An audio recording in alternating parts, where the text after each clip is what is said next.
எல்லோருக்கும் வணக்கங்க. இன்னைக்கு நம்ம என்ன பார்க்க போறோம் அப்படின்னா, நெட்வொர்க் டிவைசஸ். ஒரு நெட்வொர்க்கிங் பண்ணணும் அப்படின்னா, என்னென்ன டிவைஸ்லாம் அந்த இடத்துல தேவைப்படுது அப்படின்றத தான் இன்னைக்கு பார்க்க போறோம். இதில வந்து பார்த்தீங்கன்னா, ஃபர்ஸ்ட்டு நிக் அப்படின்னு சொல்லுவாங்க. Network interface card. அடுத்ததா ஹப் அப்படின்னு ஒரு டிவைஸ் இருக்கு. அதுக்கு அடுத்ததா வந்து பார்த்தீங்கன்னா, ஸ்விட்ச் அப்படின்னு ஒரு டிவைஸ் இருக்கு. அதுக்கு அடுத்ததா ரூட்டர். இது 4 டிவைஸ் தானா அப்படின்னா, இது வந்து பார்த்தீங்கன்னா, முக்கியமான டிவைசஸ். இது இல்லாம நெட்வொர்க்கிங் எங்கேயுமே இருக்கவே இருக்காது. இத தாண்டி போனீங்க அப்படின்னா, சில டிவைசஸ்லாம் வரும். இப்போ பிரிட்ஜ் அப்படின்னு வருதுன்னு வச்சுக்கோங்களேன். ஒரு டிவைஸ் பிரிட்ஜ்ன்னு ஒரு டிவைஸ். அந்த இடத்துல பிரிட்ஜ் அப்படின்னு ஃபிசிக்கலா எதுவும் கிடையாது.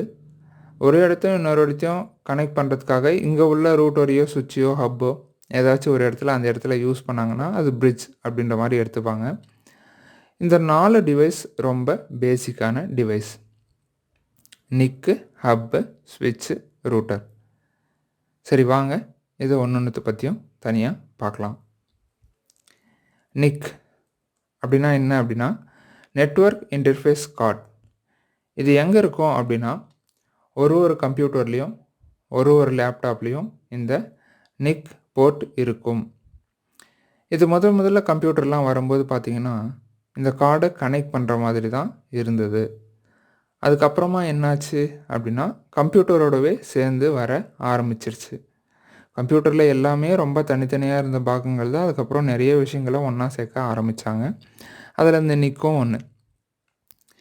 இந்த நிக் இல்லன்னா, ஒரு கம்ப்யூட்டரும் இன்னொரு கம்ப்யூட்டரும் கம்யூனிகேட் பண்ண முடியாது. சரிங்களா? இப்ப நம்ம கம்ப்யூட்டர்ல இன்டர்நெட் யூஸ் பண்றோம்னு வச்சுக்கோங்களேன்.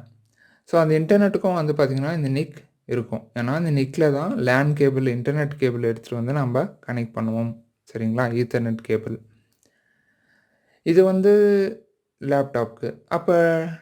டெஸ்க்டாப்க்கு. அப்ப லேப்டாப்க்கு எப்படி அப்படின்னு கேட்டீங்கன்னா, லேப்டாப்ல ஒயர்லெஸ் கார்ட் இருக்கும். சரிங்களா? அதுவும் நம்ம ஒயர்லெஸ் நிக்குன்னு கூட எடுத்துக்கலாம். Network interface card. பட் அது வந்து ஒயர்லெஸ். சரிங்களா? சரி. இது முதல் டிவைஸ் நிக். அதுக்கு அடுத்து ஹப். ஹப்னா என்னன்னா, used to group the devices. அதாவது டிவைசஸ ஒண்ணு சேர்க்கிறது. என்ன டிவைசஸ்? இதுக்கு முன்னாடி பார்த்தோம் இல்லைங்களா? Networking devices. அது 2 கம்ப்யூட்டரா இருக்கலாம். இல்ல வந்து பார்த்தீங்கன்னா, 2 லேப்டாப்பா இருக்கலாம். வேற ஏதாவது டிவைசஸா இருக்கலாம். சரிங்களா? அது என்ன பண்ணும் அப்படின்னா, இப்ப எக்ஸாம்பிள் சொல்லணும்னா, இப்ப ஒரு சார்ஜர் இருக்கு, ஒரு ஃபோன் இருக்குன்னா, நம்ம என்ன பண்ணலாம், டைரக்ட்டா ஸ்விட்ச் போர்ட்ல கனெக்ட் பண்ணி நம்ம ஃபோனுக்கு கனெக்ட் பண்ணிடலாம். இதுவே நம்ம வீட்ல உள்ளவங்களது 5 பேருதும் 5 விதமான வித்தியாசமான ஃபோன். 5 பேருதும் தனித்தனியான சார்ஜர் இருக்குன்னு வச்சுக்கோங்களேன். இப்ப அத கனெக்ட் பண்ணணும் அப்படின்னா, இப்ப ஒரே ஒரு போர்ட் தான் நம்ப ஸ்விட்ச் பாக்ஸ்ல இருக்குன்னா, நம்ம என்ன பண்ணுவோம், தனியா ஒரு ஜங்ஷன் பாக்ஸ் ஒண்ணு வாங்குவோம். சரிங்களா?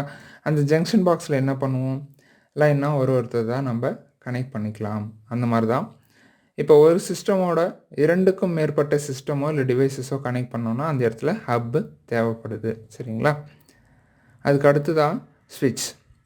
ஸ்விட்சும் வந்து பார்த்தீங்கன்னா, used to group the devices group ஆக்குறதுக்காக யூஸ் பண்றோம். இது டேட்டாஸ் என்ன பண்ணும்னா, ஃபார்வர்ட் பண்ணும்.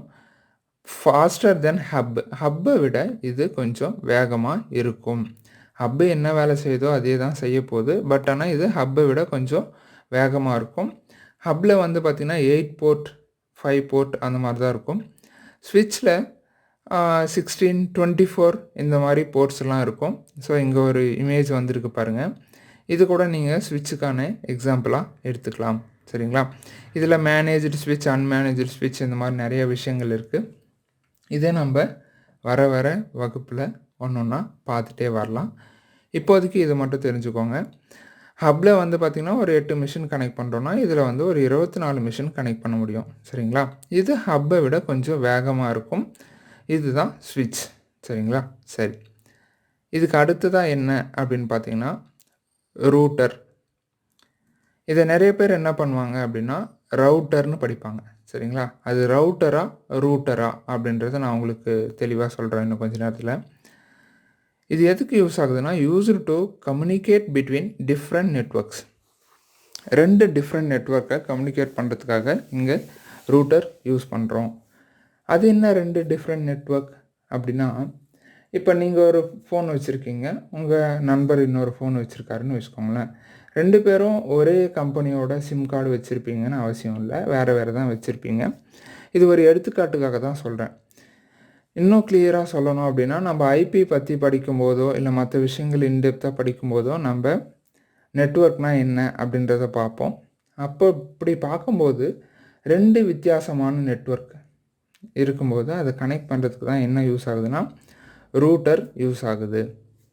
சரி, இது ரூட்டரா ரவுட்டரா அப்படின்னு நம்ம டிஸ்கஸ் பண்ணலான்னு சொன்னோம் இல்லைங்களா. இப்போது நம்ம பெயிண்ட் பண்ணுறவரை என்ன சொல்வோம்? பெயிண்டர்னு சொல்லுவோம். டிரைவ் பண்ணுறவரை டிரைவர் அப்படின்னு சொல்கிறோம் இல்லையா. அந்த மாதிரி தான் இது என்ன பண்ணுது அப்படின்னா, வேறு ஒரு நெட்வொர்க்லேருந்து வரக்கூடிய டேட்டாவை நம்ம நெட்வொர்க்குள்ளே அலோவ் பண்ணோம். அப்போ என்ன பண்ணுது? இது ரூட் பண்ணுது. சரிங்களா. அப்போனா இது ரூட்டர் அப்படி தான் நம்ம ப்ரொனவுன்ஸ் பண்ணணும். சரிங்களா. சரி, நிறைய பேர் ரவுட்டர்னு சொல்லுவாங்க. ஸோ ப்ரொனவுன்சியேஷன்லாம் பிரச்சனை இல்லை. பட் ஆனால் சரியாக நாம் உச்சரித்தோம் அப்படின்னா அதுக்கான அர்த்தம் சரியாக புரியும். அதனாலேயே நான் இப்படி சொல்கிறேன். இது பார்த்திங்க அப்படின்னா ரூட்டர். சரிங்களா. நன்றி.